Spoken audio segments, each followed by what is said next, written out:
C'était jour pour jour il y a 40 ans, un petit garçon de 4 ans qui jouait sur son tas de sable était enlevé en fin d'après-midi devant chez lui, à l'Épange, avant d'être ligoté et livré aux eaux de la Vologne, dans lesquelles il sera retrouvé mort noyé en début de soirée à Docelles. Qui a tué Grégory? Voilà 4 décennies que la question se pose, cristallise les rancœurs et nuit sans aucun doute à l'image des Vosges, tout en faisant parler d'elle.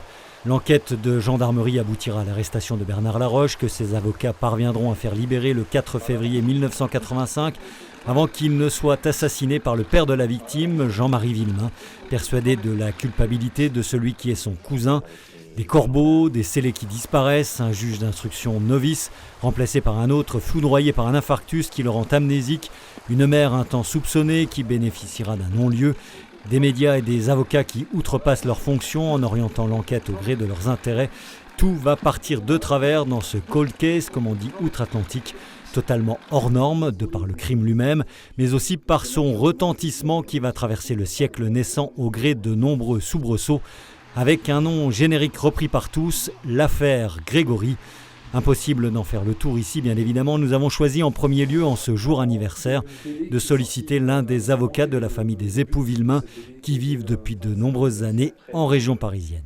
C'est un anniversaire très douloureux. Mais en même temps, les magistrats de la Cour d'appel de Dijon, c'est-à-dire le président de la Chambre de l'instruction et puis le procureur général, leur ont récemment donné beaucoup d'espoir. En tous les cas, nous sommes très confiants dans leur détermination pour continuer cette enquête. Et puis, nous espérons bien entendu que nous puissions arriver à un résultat positif, lequel connaître la vérité. Cette quête de vérité, des ténors du barreau s'y sont collés également.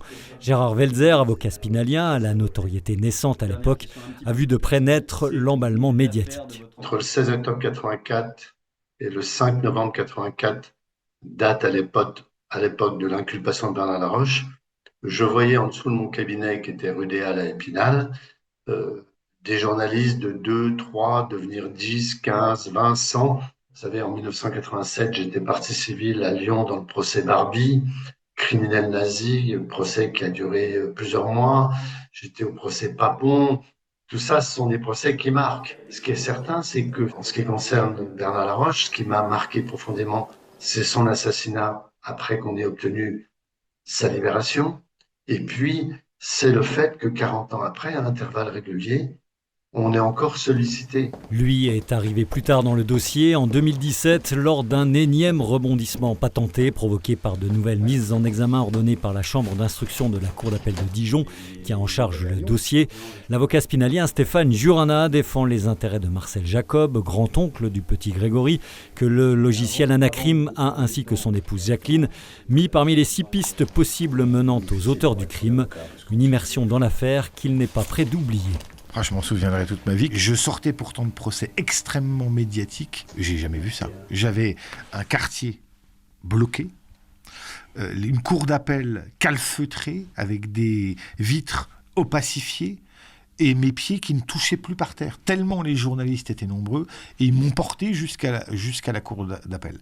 C'est vraiment unique. En fait, c'est ce qui rend cette affaire unique. Elle est unique, les journalistes sont là. Vous voyez, 40 ans après, vous êtes encore là à me poser des questions et vous n'êtes pas les seuls. La France entière s'interroge. Les avocats des époux Jacob et de Muriel Boll ont obtenu en 2018 l'annulation de ces mises en examen. Le mystère de la Vologne reste donc entier, même si les parties prenantes du dossier espèrent encore un jour, peut-être. Tout le monde veut la vérité. Le souci, c'est qu'en ce qui concerne Bernard Laroche, le 5 novembre 1984, il est présenté comme l'assassin de Grégory, celui qui est le corbeau. Et aujourd'hui, les nouveaux enquêteurs viennent dire Bernard Laroche n'est pas l'assassin. Et les nouveaux enquêteurs ajouteraient oui, mais il a peut-être participé à l'enlèvement. Et je dis que dans 30 ans ou 40 ans, peut-être, on viendra dire Bernard Laroche n'a rien fait. On doit chercher la vérité. On doit la chercher. On doit ça à Jean-Marie Villemain. Il faut arrêter de croire qu'on va avoir un témoin qui sort du chapeau 40 ans après et qui vous dit « j'ai vu ça ». Si vous avez ce témoin, c'est qu'il vous ment. C'est que c'est quelqu'un qui veut se faire mousser. Ou un dingue. Et on en a vu. Donc il ne faut pas attendre un témoignage. Ça, il faut arrêter de croire que cette affaire se résoudra grâce à un témoignage. Cette affaire, elle ne pourra se résoudre que grâce à la science. La science qui continue de se pencher à la demande des magistrats instructeurs, notamment sur la lettre de revendication du crime. Sous le timbre de cette lettre, il y a plusieurs ADN qui sont mélangés. Et nous espérons que la technologie permettra bientôt, quand je ne le sais pas, de pouvoir identifier chacune de ces personnes, mais à l'heure où je vous parle, ça n'est pas encore possible. On a encore 9 ADN qui sont non identifiés. Ça veut dire quoi ? Ça veut dire que c'est des ADN qui ne concernent pas les protagonismes du dossier, qui ont tous été prélevés et comparés, et qui ne concernent pas non plus les personnes inscrites au fichier national des empreintes génétiques. C'est-à-dire qu'on a 9 personnes qui ont de près ou de loin approché l'anorak, le timbre, etc., les enveloppes. Donc si ça se trouve, un jour, on va identifier quelqu'un qui passait par là, et ça va tout remettre en cause. La science évolue très vite en la matière, et il faut garder espoir. Sans compter les nouvelles technologies sur l'analyse de la fréquence vocale qui pourraient peut-être un jour également confondre les auteurs des appels anonymes. Une chose est sûre, notre société actuelle de surveillance de masse rendrait impossible la pérennité sur 40 ans d'un tel mystère. L'affaire Grégory est définitivement un marqueur de son temps, susceptible de provoquer une nouvelle poussée de fièvre à tout moment.